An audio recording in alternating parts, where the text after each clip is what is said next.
All right, Hot Shot Moses. I have not posted in a minute because I've been dealing with this cold air, snow.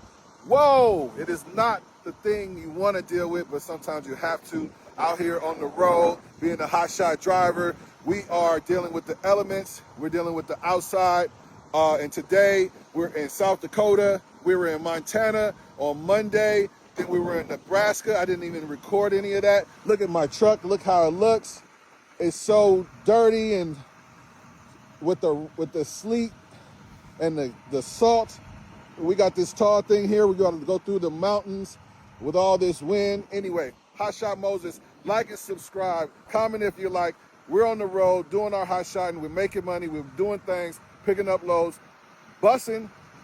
And for everybody who knows me, follow and subscribe and follow me.